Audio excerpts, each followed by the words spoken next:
The Defender was and remains an icon when it comes to off-roading, so for 2025, Land Rover really wanted to up the ante when it comes to speed and off-road capability. I'm Nima from MDL Leasing, and this is a 2025 Land Rover Defender Octa.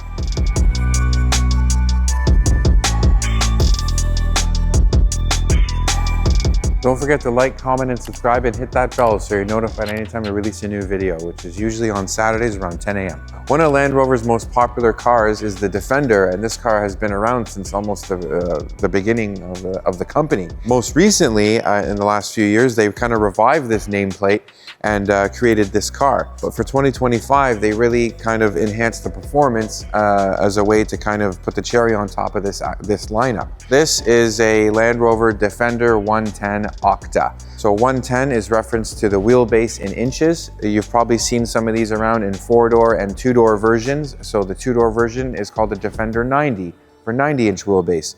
This is a 110, probably the most common one. And the Octa is a reference to a diamond, which is widely known as the toughest mineral on Earth, which I think is kind of fitting to a car that is designed to kind of be beat on in the wilderness or in the desert or in the rocks, on the boulders and in the forest, in the sand. Like, this car will go anywhere and has a lot of technology that is new that helps it traverse those sorts of environments. The Defender came out, you can get a few different engine options. You can get a 4-cylinder, a 6-cylinder, a supercharged 8-cylinder, and this one, which is the most powerful one. So what this car gets is a BMW derived 4.4-liter twin-turbo V8 with 635 PS or 626 horsepower, 553 foot-pounds of torque, and up to almost 600 foot-pounds when you put the car into launch mode, which is kind of a first when it comes to Defenders. The engine is borrowed from BMW, and it's the same engine that you'd find in a BMW X5M or X6M. Land Rover also puts it in the Range Rover Sport SV, same engine. It's linked up to an 8-speed ZF gearbox with a 2-speed transfer case and lockable diffs, because if it's a Defender, it's going to go off-road.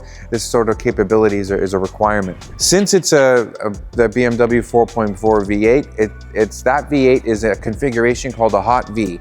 So you have your 2-cylinder banks or your 2-cylinder heads, and the turbos sit right in the middle. This is done to conserve space, but it also introduces a new list of challenges when it comes to heat management. So relative to other Defenders and other models, the car actually has a lot more radiators and heat exchangers in the front in order to manage this heat. So it's a small price to pay for the extra horsepower, because this one, being 626, has 100 horsepower more than the closest 5-liter supercharged V8 Defender that you can get. I just want to highlight a couple small changes that you'll notice on this relative to standard Defenders. So first of all, this paint is called Petra Copper Metallic. It's a premium paint color. You can see that the car has a satin finish. Now, the Land Rover, as far as I know, is one of the only manufacturers that will put a paint protection film on the car for you from the factory, which is good. When it's done there, you know it's precision cut and installed with almost absolute perfection. It has a satin paint finish, and there's a couple parts of the car that let that gloss paint kind of shine through. I think it's a really nice touch. The Defender badging on the hood is revised. It's kind of got this gold edging that kind of makes the letters a little bit more three-dimensional. These are actual all individual badges. When you have this edging, it kind of just adds that heightened bit of luxury and differentiation relative to other Defenders. The grille is new for the Defender. These are all holes here, and you have 3 little orange lights here that are kind of hidden within these grills. And this is kind of something that's conducive to off-road cars, and when they're off, they kind of are just disguised nicely in the grill. In your lower portion grill, you've got a big radiator back there. You have some vents on each side here that scoop air to feed your heat exchangers, or these, I believe these are your charge coolers for your turbochargers, I think. But lots of heat exchangers and radiators, but I think they're disguised really well, which I think is really important. And like I said, when you have an engine with this configuration, when you have your turbos in the middle, you're prone to a lot of heat, and this is something that you need to manage in order to get some longevity out of the car. Another interesting thing is, if we get down low, this car has this big bronze loop or hook kind of thing in the lower portion of the car that's attached to the frame. Now, this is something for off-road where if it gets stuck, you can pull it out. And on an Octa, they're made of, they kind of have like this bronze goldish finish. And there's 2 more in the back that we're going to show you when we make our way back there. The headlights are slightly revised. They're LED, they're adaptive, so they bend around corners. And when you have a truck or an SUV like this that's constantly changing angle and pitch and stuff like that, you need sophisticated lights like this in order to make sure that the light is directed properly, lighting up your path. So there's a lot of sensors that help these lights determine where they should point with what level of intensity. It's actually kind of really neat stuff. These things on the hood, they look like vents. They're not, but it's more of a stylistic element. I think it's cool. You have a little bit of a power dome on your hood. It's a little bit more accentuated on your Octa. Let's go around to the side here, and I can point out probably the most obvious difference when it comes to the Octa, okay? Now, these wheel arches are far more flared out than on your regular Defender. The car actually has a 2.7-inch wider track in the front and back. So when you do that, you need to widen these wheel arches to kind of accommodate those wheels. The control arms and suspension are also modified in order to accommodate that wider track. That wider track helps with off-road capability and speed, and I'm gonna go into a little bit about that later on. This Octa is actually fashioned or fitted with the 22-inch wheels with a more street-friendly tire. It's a nice tire. It's a Michelin Primacy all seasons. It's kind of more street-friendly, but the car is also available, and if you look at some of the press photos of this car, you'll see a much smaller wheel, but with a more off-road capable tire. When you have this tire on the car, the speed is limited to 155 miles an hour. When you have the other more knobby tires that are better for off-roading, the top speed tends to be somewhere around 100 miles an hour, which is about 160 kilometers an hour. And the reason for that is because when you have a off-road tire, it doesn't help an off-road tire to be as stiff or as hard a compound as a street tire. It's more designed for off-road use. So if you're gonna be trying to put down lap times or do sprints and stuff like that, probably not the best tire for it. But this is probably the most useful tire because I've yet to meet anyone to take one of these off-road. And not to say that they're all grocery getters, but it's just a little bit more useful in our market and on our roads. The rims are specific to the Octa. The brakes are revised. It's a 15.7-inch solid steel rotor with 6-piston Brembo calipers in the front. These ones are finished in black with the Brembo logo right on the brake. One thing that kind of changes the dimensions optically of the Defender and the G-Wagon and other Range Rovers and stuff like that is the roof. So the roof of this car is in gloss black and kind of changes the silhouette of the car. These are nice, kind of more smoothed out roof rails. They don't really stick up and stand out like they do on that TRD Pro that we were reviewing last week. The mirrors, I like them because they're tall and they don't actually stick out like elephant ears on like some of these pickup trucks. They're actually kind of sleek and they're black just so they don't stand out as much optically. You got a nice Defender badge here on your fender with this vent. They do a good job of disguising all these vents to manage all that heat, and this is specific to the Octa. When we come around here, if you look at the door handle, you can see that the door handle is actually gloss. And you can see exactly where the PPF starts and ends. So the color I think is nice in a metallic finish, but when you have this satin PPF on it, it kind of adds to the whole rugged look. On the wheel arches, your fender flares have flares. So you have this big flare to accommodate the wheel, and then you have this gloss black trim piece that have these other flares here too. Now this is made, good for aerodynamics, but it's also good when you're going through mud and other stuff like that. Kind of helps stopping that stuff from kind of flying up when the wheels are kind of relatively straight. When we come to the back here, you're gonna see on Octas, this panel, on any Defender actually, you can have this be made in black, so it kind of blends in with the windows, or you can have it match your body color. In this case, it matches the body color, and you have that Octa badge there, just to, in case somebody can't notice because of the wheel arches that you're looking at an Octa, that's your giveaway. Now coming back here to the rear wheel, it's exactly like the front, okay? It's a square setup, 275 tire, 22-inch rim with a 50 profile. The rear brake doesn't look fancy. It's still a Brembo, but it's a single piston caliper. The front ones do all the work anyway, most of the work anyways, especially when you're talking about a car that's this tall. Speaking of height, this car is about, I think, 30 millimeters taller than your standard Defender. So despite being, you'd think that because it's taller, that doesn't really go along with the fact that it's the fastest Defender ever made, but it accounts for that in a lot of ways. The suspension on this car is specific to the Octa. It's first time, air ride was a standard feature on this car. So you have an air spring with a shock absorber that has adjustable dampening. You can screw around with that dampening when you go into your different driving modes, especially Octa mode, which is this really cool button on the steering wheel we're going to show you when we step inside. But one thing I wanted to mention about the suspension of this car that makes it really unique is the fact that it has hydraulically interlinked dampers. So what does that mean? So normally when you have something that's off-road or something like that, you have anti-roll bars. So basically you have one bar that kind of goes and connects this suspension to the one directly across from it. This way, when you're in a corner, it kind of tries to mitigate body roll by stiffening and things like that. So now you don't have anti-roll bars because you have a really sophisticated setup that almost has a hydraulic line that connects this shock absorber to the one right across from it. So this truck has fully independent suspension. When you don't have a roll bar that connects one wheel to the one across from it, the wheels are fully independent. Other cars that have this or that have kind of popularized this setup are McLarens, believe it or not. And the way the car negotiates bumps and corners from a performance standpoint is second to none. When you have a vehicle that doesn't rely on anti-roll bars to kind of mitigate body roll and stuff like that, you have four fully independent suspension. Or four-wheel fully independent suspension. And with this hydraulic connectivity between each of the shocks, it's able to stiffen one side of the car when you're taking a corner. So you take a right corner, left side of the car, left suspension, driver's side suspension stiffens up. It's pretty sophisticated, and it was kind of made popular by McLaren. So it's really nice when each wheel is kind of able to do their own thing, because when you have an anti-roll bar, they're pretty nice. Anti-roll bars are okay, but this is kind of a new tech that just makes the whole system a bit more efficient and negates the need for an anti-roll bar, which is kind of nice. Range Rover calls this, or Land Rover calls this 6D dynamics, which is 6 degrees of axis.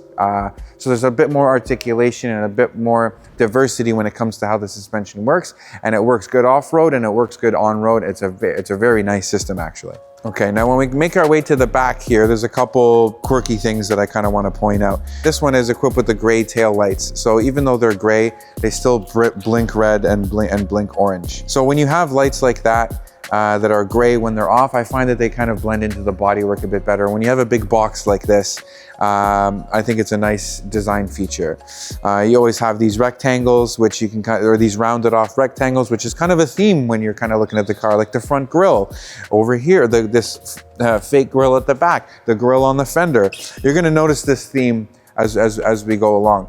Now, the black roof kind of pours onto the back. It blends into the back glass here. Your C-pillar is super thick and all black here, and so is your tailgate. Now, when we get down here to your rear bumper, you see 2 more of these bronze goldish toe loops. That's something that, again, that's specific to the Octa. Another giveaway that you're looking at an Octa is when you look at the exhaust, it's kind of like this angle cut rectangular exhaust, and that exhaust is active, so it's got these baffles in it that are able to open and close when you put it into different driving modes. So you can kind of see the motors, and it kind of works like a butterfly valve sort of to let a bit more bark out, and it's really nice. But that's another dead giveaway. Tow receiver is good because sometimes you're towing stuff, and this thing can tow, I believe, up to 7,500 pounds. So that's kind of a standard feature on these cars. You always have that spare wheel in the back, and it's a full-size spare, which is something I've seen a lot with Range Rovers that you don't get in a lot of cars. In the older full sizes in sports, like this is an option that you have to tick off. And when you open the trunk and you look under the floor, it gets a full-size spare, a rim that's identical to all the rims on the car. Not one of those steel wheels that kind of just prevent you from being stranded. It's a full-size spare, and this car is the same. And when you have this on the back, it kind of doesn't intrude on any interior cabin space, and kind of adds to the whole rugged look. Only downside to this, and it's not a big one, is that when you have a spare wheel carrier on your tailgate, just like you do on a G-Wagon, makes the door really heavy. But I'm okay with it. But for some of the smaller people and the women that are driving these cars, it can be a little hard. But just like on those Rolls Royces that I was telling you about, where you can open the passenger doors and stop the door anywhere without having to worry about it flying open, it's the same thing with this. So anywhere I put it, there's a little piston that kind of keeps the car, or keeps the door, sorry, in place. And also when you have a door that kind of opens like this, it kind of allows a lot of easier access to throwing all your stuff back here. You can tell by the look of the car, and when we're gonna go on the inside, and it's gonna be even more evident that the car is extremely utilitarian. A lot of materials that are designed for durability and abuse.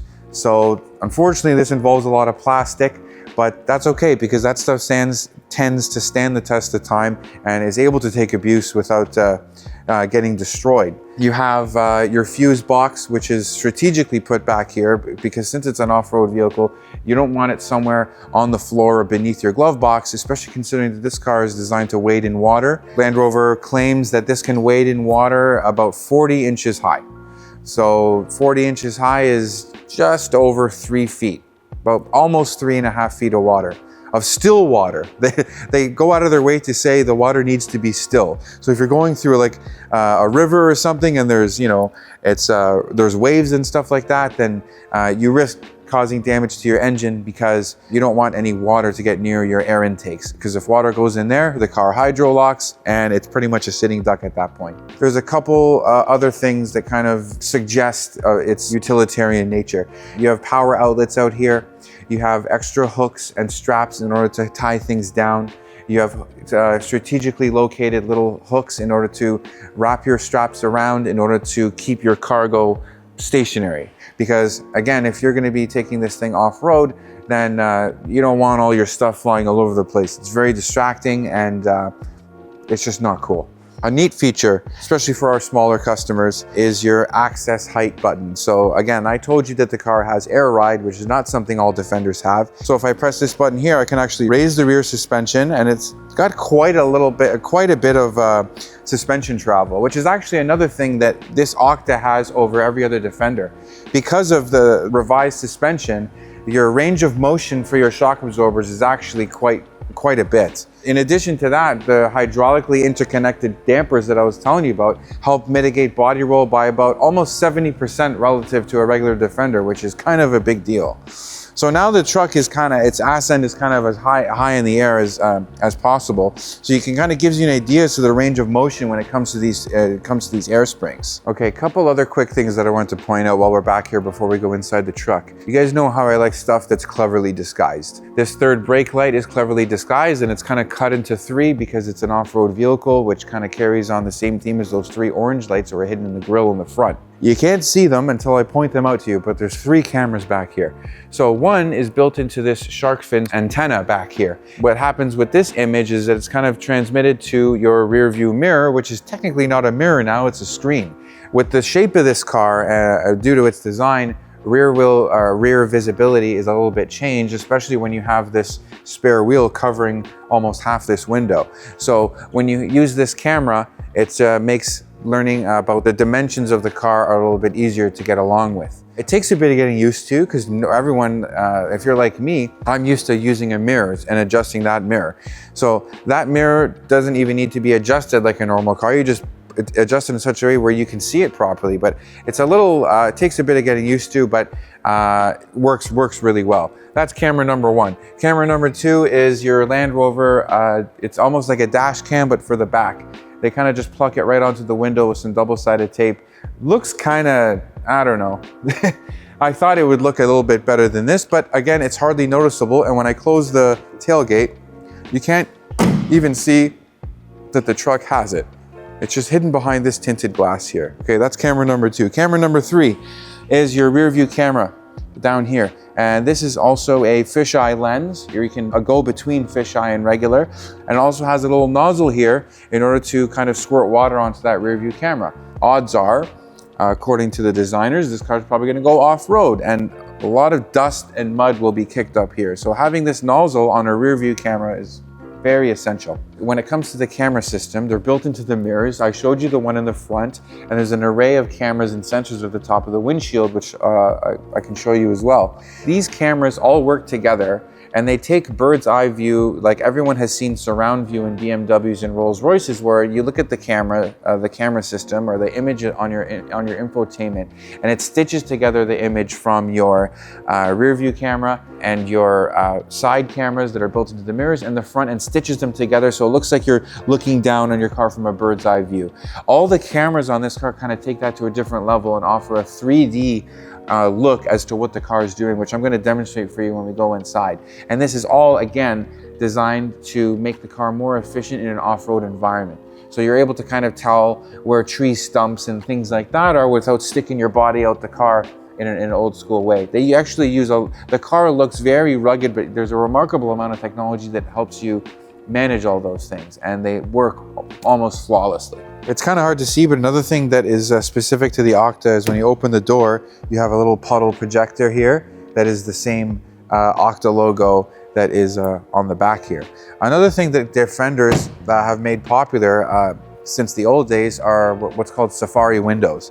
So these here, it actually looks like body work, but this is actually glass. So if I open up the door here and you look through the car, you can actually see that it lets a lot more sunlight in and stuff like that. And that's something that's, again, a throwback, but looks really good. Okay, so we're gonna hop inside now and I can show you a little bit more about this Defender. One thing I didn't point out to you before is the key. So the key actually has the Octa badge built right into it. Beyond that, it's your pretty standard Range Rover key. Car is completely keyless. Okay, so I hop in, all I gotta do is keep the key on my person, or it's gotta be within the four walls of this car, foot on the brake, press the start button, car fires right up. Since they borrowed this engine from BMW, it's actually a mild hybrid. So it's got a 48 volt hybrid system. And all it really is, it's a hybrid motor that's kind of built into your transmission, and that's why when you start the car, it negates the need for a starter, because you have an electric motor that is able to turn the motor to kind of facilitate combustion and then idling, and obviously your engine is on now. That's why when you have these cars that have these mild hybrid setups, when you press the car to press the start button, the car kind of just comes to life.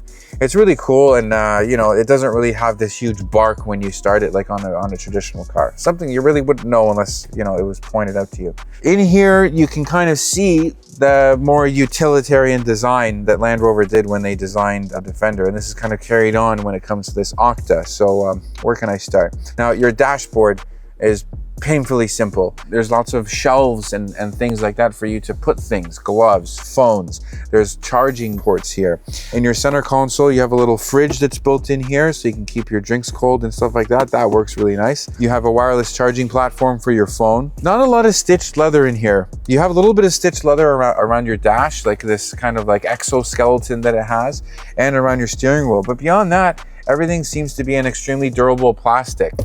Like your dash is, sorry, this feels like vinyl, but a lot of the trim is plastic, like your vent trim and things like that. Your door cards are almost show these little rivets that kind of hold them into place. The color of the car spills into your interior because the interior of your door is actually exposed. So this is that same Petra copper color that I was telling you that the car is. Not a lot of cars let the exterior color kind of pour into the inside. Kind of a neat touch. The floors in this car, it's nothing glamorous, okay, but that's not what it's designed for. So when I pull up this rubber mat, you can see that the floor is actually all plastic, okay? There's no carpeting in here, and that's done on purpose. The reason why they do that is because chances are, or hopefully, you're taking this thing off-road, and it tends to get a little dirty. When you have a plastic floor like that, it's easier to hose out. So you can literally take a hose to the inside of this car and clean out all the mud, and there's channels underneath the seats that allow this water to escape. These seats are specific to the Octa, and they're unique on a couple different levels. First of all, they are called seamless seats. So you actually can't see any of the leather seams. They're all on the inside, and they use as few breaks in the leather or where they meet as possible as a way to kind of make them easier to clean and be a little bit more comfortable to sit in. These are what Land Rover calls body and soul seats. So in addition to having this look that I was telling you about that's kind of conducive to off-roading and abuse and things like that, it actually has speakers built into it. So when you're playing music, and you can alter how much you want this system to kind of react to the music, because you can turn it up to 6 or just turn it off completely, but your seat will vibrate along with the bass of the music, which is cool. It kind of gives you that a little bit more engagement when you're driving the truck. If you turn it all the way up, it's a little distracting, but it's not the first time we've seen this technology in a car. I know Cadillac has done it before, but it's a really cool touch when it comes to these Defenders. The car has head-up display. It transmits an image out of the screen here right onto your windshield, which is not something that you get in a G-Wagon, which you should, because every other Mercedes has it. Even C-classes have this feature, but in a G63 you don't. And you don't because their windshield is far too upright in order to be able to transmit or transpose an image onto that glass. With these Defenders, they're actually a little bit more aerodynamic than G-Wagons. Speaking of G-Wagons, which is kind of another icon when it comes to performance off-road cars. Those ones, this car is priced at about $215 plus HST. This car is $50,000 cheaper than a G63, which is the most popular model. And it's got about 50 more horsepower. It even has a little bit more displacement than a Mercedes, 4.4 liter versus 4 liter. And as you can tell by some of the things that I pointed out, it's a little bit more tailored towards off-road use and abuse than a G63, because I've never seen anyone with a G63 with those nice 22s they come on take it off-road. But with the different options you can get with this Defender, you can tell it was a bit more purpose-built, and it's faster and it's more powerful and it's cheaper. If you like that rugged look, this is a car that I would consider if you're in the market for a G63, because that would be the core competitor to this vehicle. And Land Rover has done a good job of offering you some value with some of these things that I pointed out relative to a G-Wagon. With these Defenders, you have a fully digital instrument cluster, so you can alter the information that you see in here depending on what you're doing. You also have an array of different sensors and visual aids to help you when you're off-roading. For example, the car has a wade sensing capability. So if I'm driving through water or a river or something, the car is able to see and tell me exactly how high the water is. So I know if I'm reaching the danger zone, which is above 35 inches in terms of wading depth, you'll kind of get these warnings and be able to make those decisions. You also have a number of gyroscopes on board that kind of help you determine what the angle of the truck is. So there's going to be a point of no return, because if this car, leans over too much, it's just going to roll. But there's lots of sensors in place to help you avoid situations like that, and kind of help you better judge what you're going to do. A couple of other things that I wanted to point out to you on the steering wheel was that Octa button you can see here that changes the driving mode of the car.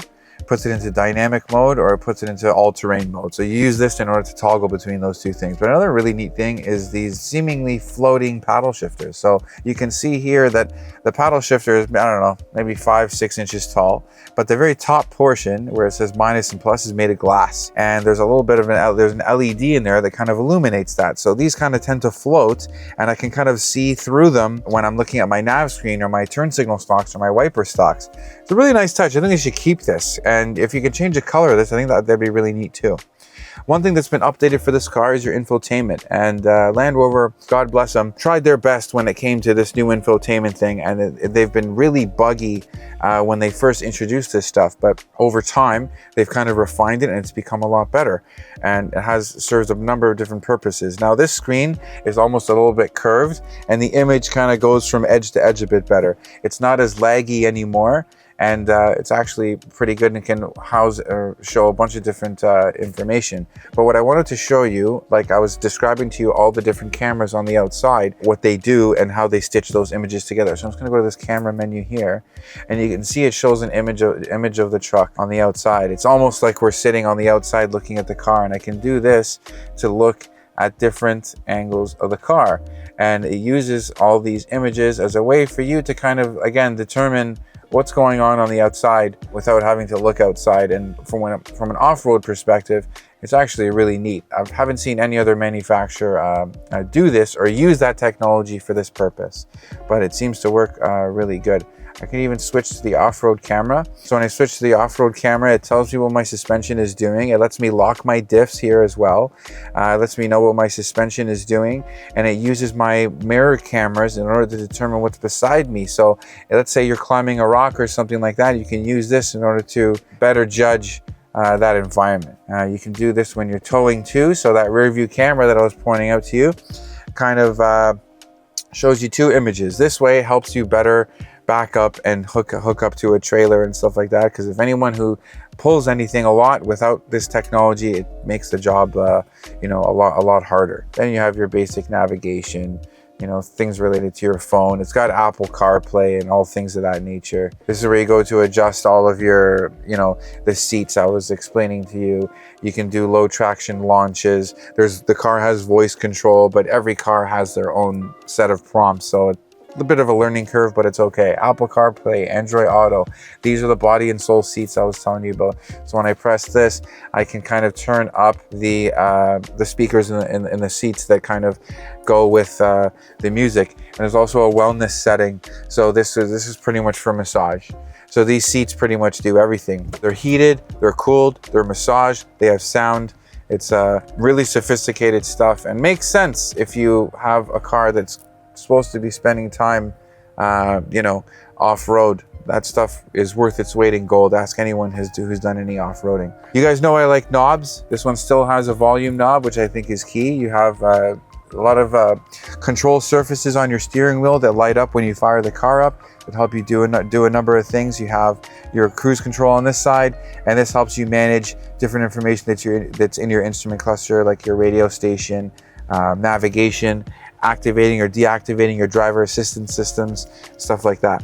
A lot of tactile buttons too. You guys know how much I like buttons rather than these control surfaces. And I think that's really cool when it comes to these cars. And it kind of makes sense in a Defender, because one thing about these cars that not a lot of people know is that they kept a lot of these buttons in such a way that you would be able to still work these buttons when you're wearing gloves. Again, kind of a nod to taking the car off-road. Okay, now we're gonna take this car out for a quick spin. Have some fun. Oh yeah, it's got some guts. See, one cool thing that the car has, I was telling you that it's got this, an array of sensors and stuff like that help you determine your slope and stuff. So on the screen that I'm showing you, you can't see it right now, but when I'm taking corners, it lets me know how much I'm leaning to one side. Now this is kind of useful on a performance level, but in an off-road situation, it's that information is really good. Like even if I mat the gas, it shows how the car kind of goes backwards or kind of leans back, and kind of equates this to a number of degrees with regard to how much the pitch and roll changes. It's all live, so it's actually really neat. I can tell, only because I'm a gearhead, that this is a BMW engine out of the X5M, because I've driven them. That engine they put in a lot of different cars. M8, X5M, X6M, M5, same engine. At least the outgoing M5, because the new one is that bloated pig of an M5 that weighs more than a pickup truck, and with all that hybrid nonsense. The air ride really pays off when it comes to general ride comfort and stuff like that. Like I'm hitting these bumps, and it doesn't feel like an S-Class, but it almost feels like a full-size range, where it soaks up the bumps really well. And that's saying a lot when you have 22-inch runs. The decibels in here are relatively low too, so it makes for a really quiet ride. Okay, I think we're ready for Octa mode. Dynamic program selected, auto terrain response, no, dynamic. You hit dynamic, it shows like a twisty road, which means let's have some fun. And I took off the lane keeping assist. I don't know about you guys, but the lane keeping assist is kind of useful when you're texting and driving. But from sometimes it's kind of unnerving, because you know when you're driving along, especially let's say you're driving along on a snow-covered highway or something, and the system intervenes to try to keep you in your lane. It can be pretty surprising and almost upset the vehicle. But today it's like 23 degrees outside. We're doing okay. Okay, gonna go over some train tracks here. Let's test out this air ride. Oh yeah, that's pretty good. Okay, so when you put it in dynamic mode, it holds gears for you longer.